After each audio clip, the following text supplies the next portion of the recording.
జై శ్రీమన్నారాయణ. నేను మీ icon astrologer Gattupalli Suresh Babu. మనకి ఈ యొక్క 2025 సంవత్సరం జూన్ మాసం రాశి యొక్క పరిహారాలు, రాశి యొక్క ప్రెడిక్షన్ ఎలా ఉండబోతుందో చూద్దాం. అయితే మనకి ద్వాదశ రాశుల్లో ఒకటి వృశ్చిక రాశి.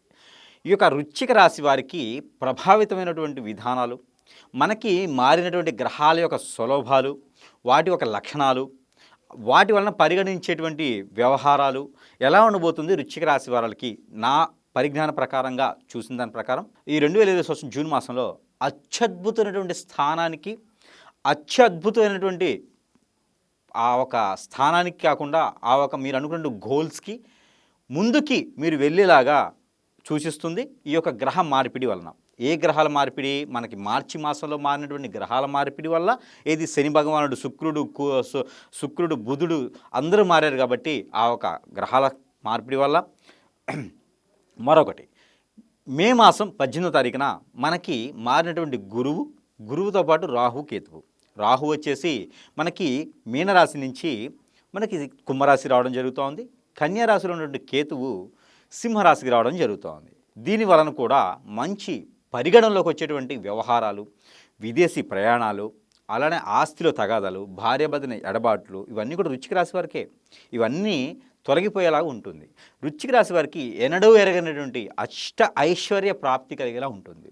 వృశ్చిక రాశి వారికి పంట భూములు పండించుకునే వారు కానివ్వండి, ఈ యొక్క మాసంలో ఏదైతే ఉందో దూరమైనటువంటి భార్యాభర్తలు కూడా దగ్గర అయ్యేదానికి, దూరమైనటువంటి పిల్లలు పెద్దలు కూడా దగ్గర అయ్యేదానికి, బంధువర్గం నుంచి పిలుపులు వచ్చేసి పెళ్లి కానివాటువంటి వారి వృశ్చిక రాశి వారు ఉంటే పెళ్ళిళ్ళు కుదిరేదానికి ఇన్ని రకాల ఉపయోగాలు ఉన్నాయి వృశ్చిక రాశి వారికి. జూన్ మాసంలో కొత్తగా పెళ్ళై ఉంటే వారికి పిల్లలు సంతానం కలిగేదానికి అదృష్టం కూడా ఉంటుంది. ఒక మాసంలో కాదు, ప్రయత్నం చేస్తే మీకు త్వరగా సంతానం కలిగేలా ఉంటుంది. పెళ్ళి అయిన వారు మాత్రమే చేయాలి పని.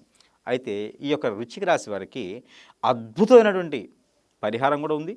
ఆ పరిహారం చేసుకున్నట్టయితే గ్రహాలు ఏవైతే అననుకూలితగా ఉన్నాయో, అంటే మీ దాంట్లో వృశ్చిక రాశిలో నేను స్వతహాగా మామూలుగా ఓవరాల్గా చూసినప్పుడు ఏంటంటే వృశ్చిక రాశి వారికి బుధగ్రహం అలానే కుజగ్రహం మీకు కొంచెం లోపంగా కనిపిస్తూ ఉంది. అందుకని మాట్లాడేటప్పుడు ఆచి చూసి మాట్లాడండి, అంతమించి వేరే ఏమీ లేదు. తొందరపాటు నిర్ణయాలు తీసుకోకండి. ఆ రెండు మీరు పాటించగలిగితే ఈ మాసంలో అదృష్టం మీ వంతే అవుతుంది. తొందరపాటు నిర్ణయాలు తీసుకోకూడదు, స్పాట్ డెసిషన్స్ తీసుకోకూడదు. అలానే ఏదైనా వ్యవహారానికి వెళ్ళినప్పుడు 1-2 సార్లు ఆలోచించుకొని వ్యవహారం చేయండి. ఇలా చేయడం ద్వారా మీకు మంచి జరుగుతుంది. అయితే మీకు ఒక చిన్న పరిహారం కూడా చెప్తాను. మీకు ఏ రంగంలో ఉన్నా రాణించాలి.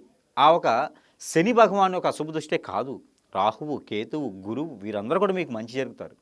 మీకు బుధాదిత్య యోగం కూడా ఉంది ఈ జూన్ మాసంలో వృశ్చిక రాశి వారికి. ఈ బుధాదిత్య యోగం జూన్ మాసంలో 9వ తారీఖు మొదలవుతుంది, 27వ తారీఖు వరకు కూడా మీకు కొనసాగుతుంది.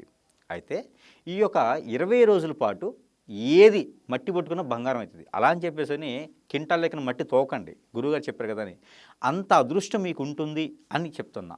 మీకు నిధి నిక్షేపాలు కావచ్చు, అష్టైశ్వర్య కావచ్చు, ఎక్కడి నుంచో వీళ్ళ నుంచి వచ్చిన ఆస్తులు కావచ్చు, ఇవన్నీ కూడా మీకు ప్రయత్నపూర్వకంగా ఈ జూన్ మాసం 2025 సంవత్సరంలో ఖచ్చితంగా మీరు చూస్తారవే. నేను వృశ్చిక రాశి వారు ఒక చిన్న పరిహారం చేసుకుంటే ఇంకా అదృష్టం అనేది ఉంటుంది. ఆ పరిహారం ఏంటంటే తవనపాకులు ఒక 2, తవనపాకులు మనం కిళ్ళీకి వాడేటువంటి తవనపాకులు ఒక 2, ముచ్చిక అనేది తీయకూడదు. అలానే ఒక్క పలుకులు, పోకలు అంటారు ప్రాంతీయ భాషలో. ఒక్క పలుకులు అనేది ఒక్క పలుకులున్నా సరే ఒక 4 కావాలి. అవి తీసుకొని చున్నం దానికి పూసేసి ఏదైతే కిళ్ళీ మాదిరిగా ఉంటుందో ఆ కిళ్ళీని కట్టేసి ఎవరికైనా ఒక 5గురికి దానం చేయండి.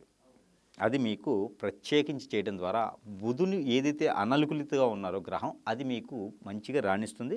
రియల్ ఎస్టేట్ వ్యాపారం చేసేవారికి అద్భుతంగా ప్రతిఫలం ఉంటుంది ఈ రెమెడీ. అలానే భోజనం పెట్టిన తర్వాత ఎవరికైనా కిళ్ళీ ఇస్తాం కదా, అలా మీ చేత్తో ఒక 5 కిళ్ళీలు ఎవరికైనా 5గురికి ఇచ్చేసేయండి. ఇది మీకు చెప్పే దానం. బుధవారం లేదా శనివారం రోజున చేయాలి. జూన్ మాసంలో ప్రతి వారం చేసినా ఇబ్బంది లేదు. ఈ వృశ్చిక రాశి వారికి మరో రెమెడీ ఏంటంటే కుంకుమ పువ్వు అని దొరుకుతుంది మన మార్కెట్లో. కుంకుమ పువ్వు, ఇంగువ, అలానే పచ్చ కర్పూరం లేదా ముద్ద కర్పూరం లేదా హారతి కర్పూరం, ఈ మూటిలో ఏదైనా ఒకటి. ఈ కర్పూరం ఇవి వేసి మీకు మింట్ అని దొరుకుతుంది, పిప్పర్మెంటు అంటారు, పుదీనా పువ్వు అని కూడా అంటారు. ఇది తీసుకొని ఒక 10 గ్రాములు అవన్నీ కూడా మిశ్రమం తీసుకొని ఆ పాలలో కలిపేసి, ఆ పాలు వచ్చేసి మీకు రావి చెట్టు కానీ వేప చెట్టు ఉంటే కనుక దాంట్లో కండ చక్కెర కలిపేసి ఆ ఒక పాదిలో పోయండి. ఉదయం సమయంలో గురువారం రోజున ఇది చేయండి. 4 గురువారాలు నేను చేయొచ్చు, ఒక గురువారమైనా చేయొచ్చు. చేస్తే 4 లేదా 1 ఇది చేయండి.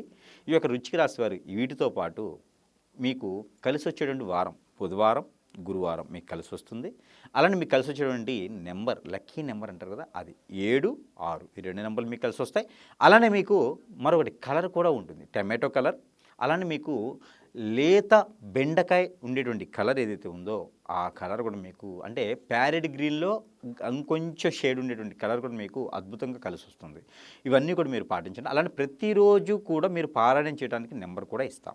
అలానే వృశ్చిక రాశి వారు ప్రతిరోజు పారాయణం చేయాలనుకుంటే కనుక నెంబర్ 8676472472 8676472472 ఈ నెంబర్ని ప్రతిరోజు 125 టైమ్స్ మీరు పారాయణం చేయాలి. చేతిలో లవంగాలు ఒక 2 లేదా ఇలాచీ ఒక 2 లేదా మిరియాలు ఒక 2 ఈ మూడిట్లో ఏదో ఒకటి 2 పీసులు చేతిలో పెట్టుకొని ఈ నెంబర్ని 125 టైమ్స్ చదివి అవి కూడా మీరు భుజించడం ద్వారా ప్రతిరోజు మార్నింగే చేయండి. పరగడుపున చేయడం ద్వారా ఆ ఒక రవి భగవాను యొక్క అశుభ దృష్టి తొలగిపోతుంది. శని భగవాన్ యొక్క అశుభ దృష్టి కూడా తొలగిపోయేసి గ్రహాలన్నీ కూడా మీకు శాంతి పలికైతే అనూహ్యంగా మీరు అష్టైశ్వర్య ప్రాప్తి కలిగేదాకా ఉంటుంది. కాబట్టి ఈ మేర చిన్న చిన్న పరిహారాలతో వృశ్చిక రాశి వారు కూడా జూన్ మాసంలో అదృష్టవంతులు అవ్వచ్చు.